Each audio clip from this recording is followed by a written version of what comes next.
I am and I will या संकल्पनेअंतर्गत जागतिक आरोग्य संघटनेच्या नेतृत्वाखाली 4 फेब्रुवारी हा जागतिक कॅन्सर दिन म्हणून पाळला जातो. लोकांमध्ये जनजागृती करण्यासाठी आंतरराष्ट्रीय कर्करोग नियंत्रण संघटन म्हणजेच UICC ही संस्था निरंतर कार्यरत आहे. या माध्यमातून सगळ्या स्तरातल्या लोकांमध्ये जाऊन जनजागृती केली जाते. या गंभीर आजाराला न घाबरता हा रोग घालवण्याचा प्रयत्न या निमित्तानं केला जातोय. I am and I will या संकल्पनेअंतर्गत ही मोहीम राबवली जाते. आज जागतिक कॅन्सर दिवस, त्यामुळं भारतातल्या कॅन्सरचा आपण इतिहास पाहूयात. कॅन्सरसारखे आजार आणि त्यावरचे उपाय यांचा उल्लेख भारतामध्ये आयुर्वेद आणि सिद्धकालीन पांडुलिपीत आढळतो.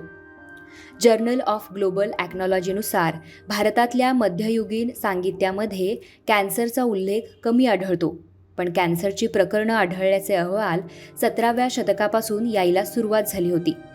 सन 1860 आणि 1910 दरम्यान भारतीय डॉक्टर्सनी केलेल्या तपासण्या, त्यांचे निष्कर्ष आणि कॅन्सरच्या प्रकरणांच्या अहवालांमध्ये भाग प्रसिद्ध झाले आहेत. भारतामध्ये कॅन्सरची 15.86 लाख प्रकरणं आढळली असून वेगवेगळ्या हॉस्पिटल्समध्ये रुग्णांची तपासणी आणि उपचार होत असल्याची माहिती 2018मध्ये लोकसभेमध्ये केंद्रीय आरोग्य मंत्री यांनी दिली होती.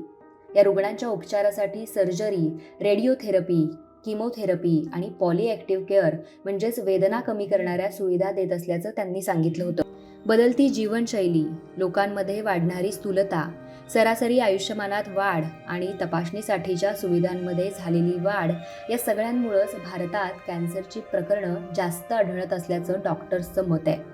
डॉक्टर्स म्हणतात, स्वातंत्र्य काळात भारतातलं सरासरी आयुष्यमान हे 40 ते 45 वर्षाचं होतं.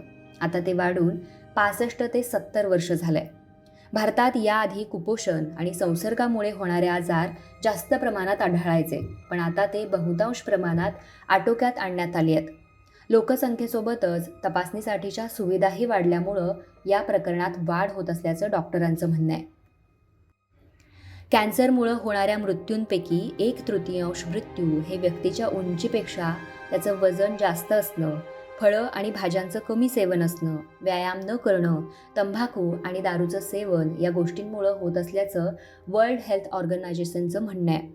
जगभरात कॅन्सरने होणारे मृत्यू जर आपण पाहिले तर 2018च्या अहवालानुसार फुफ्फुसाचा कॅन्सर हा सगळ्यात जास्त प्रमाणात दाखवला गेला आहे. त्यानंतर कोलोरेक्टम, त्यानंतर पोटाचा, मग यकृताचा, स्तन, अन्ननलिका, स्वादुपिंड, प्रॉस्टेट आणि मग इतर अशा पद्धतीने कॅन्सरच्या केसेस आढळून आलेल्या आहेत. आता कर्करोग म्हणजे नेमकं काय?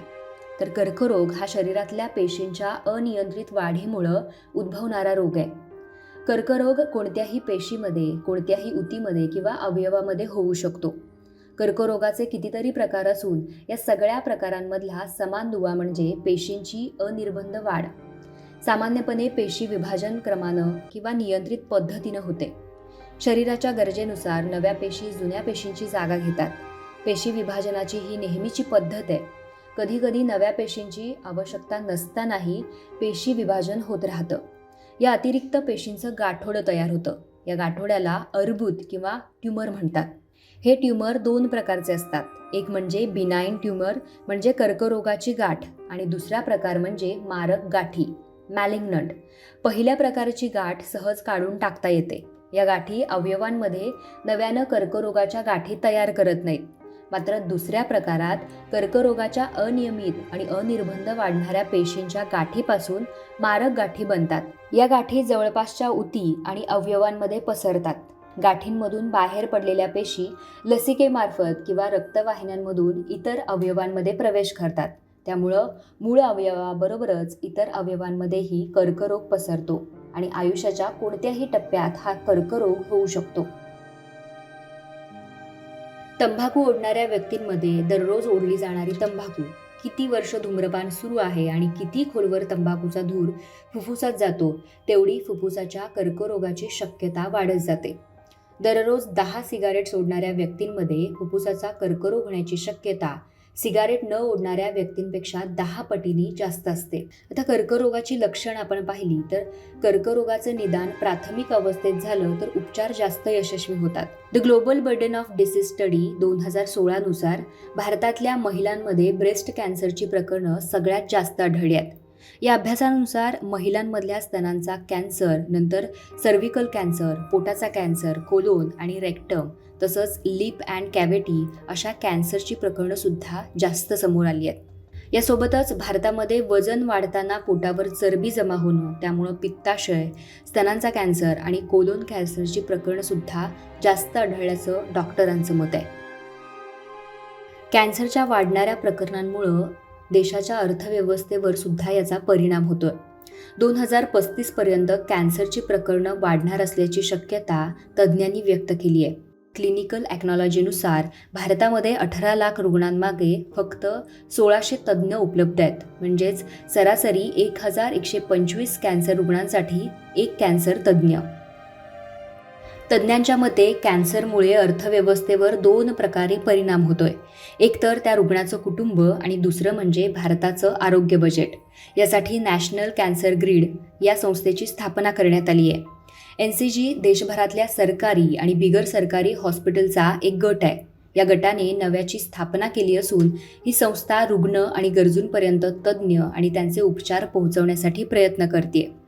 जर एखाद्या कुटुंबातल्या एका व्यक्तीला कॅन्सर असेल तर त्याच्या उपचारासाठी 40 ते 50% लोक कर्ज घेतात किंवा मग घर विकतात. 3 ते 5% लोक या उपचारामुळं दारिद्र्य रेषेखाली जातात असं लॅन्सेटनं म्हटलंय.